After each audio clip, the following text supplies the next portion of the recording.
Okay, so here we're going to do a couple of conversions of equations in rectangular coordinates to equations in spherical coordinates. And the purpose of this is that I want you to see how easy it is to describe a sphere and a cone in spherical coordinates. It's part of the reason why we develop spherical coordinates, so that when we integrate over spheres or cones, our limits of integration become quite simple to work with.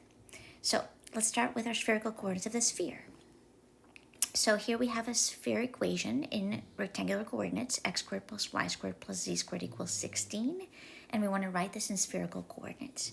Now, we know a couple of things about spherical coordinates. I'm going to go ahead and write our conversion factors.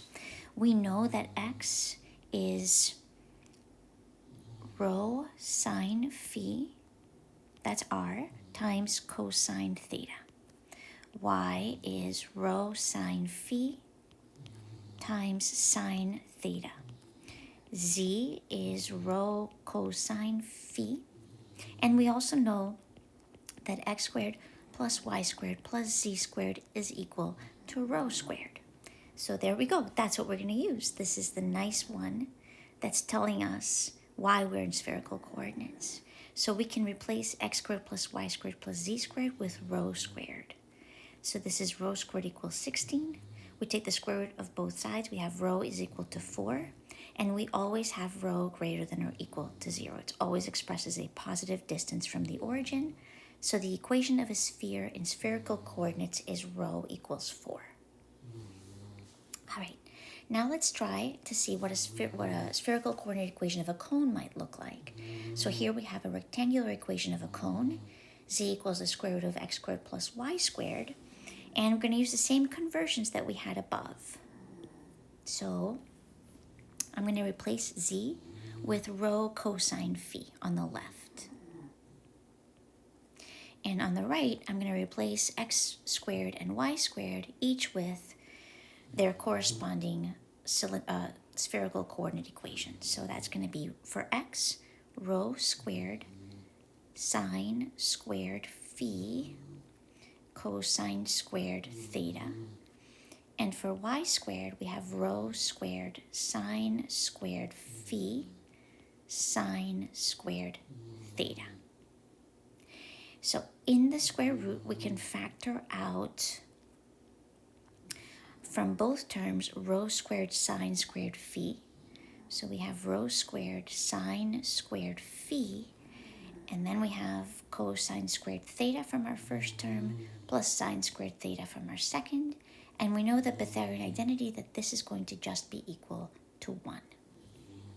So now we have that rho cosine phi equals the square root of rho squared sine squared phi. And when I take the square root, since rho is always going to be positive, and for phi is always between 0 and pi, and sine is always positive between 0 and pi. So we can actually take the square root and just take the positive part, because both of these are positive values. So this is going to be rho sine phi. Rho cancels out, so we're looking for an angle phi whose sine and cosine are the same. Now, like I said a moment ago, I'm not sure if you caught that, but phi is always between 0 and pi. So let's assume here's our xy coordinate system. And 0 to pi, right, is from 0 to 180. Phi is always in between 0 and pi, right? So it's either in quadrant 1 or in quadrant 2. And the question here is, well, when is it the case that cosine and sine are the same? For what angle? When does that happen? Well, it can only happen, it would have to be pi over 4. Or 3 pi over 4, right? It has to be, we know that the only angle that has the same sine and cosine is 45 degrees. Or 135 degrees, one or the other. But it must be in quadrant 1, because that's when sine and cosine have the same sign, S-I-G-N. In quadrant 2, cosine's negative, but sine is positive. So phi must be pi over 4, right? The sine and cosine of pi over 4 is square root of 2 over 2 for both. And that is our description of the cone. So this is kind of nice, and it kind of makes sense, because if you think about a cone, all we need is how far it falls from the z-axis. How far away is it from the z-axis? So I'm going to try a sketch here of what this could look like. Because this is saying, okay, phi is the angle that the segment from our point, P to O makes with the positive z-axis. And if that is just pi over 4, we're thinking about an angle here. This is pi over 4.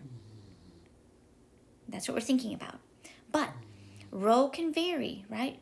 We don't specify rho, so it can be, we'll go from negative infinity to infinity, and theta is going to go from 0 to 2 pi.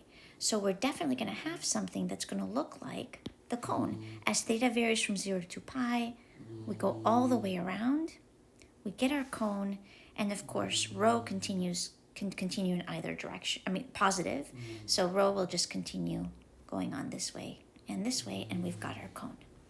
So two things that out of these two examples. One, it's very nice, it's very easy to express the equation of a sphere using spherical coordinates. We just specify rho if we're centered at the origin. And two, we can also describe a cone quite easily using spherical coordinates. We can just specify phi if we're centered, if the cone has a vertex at the origin.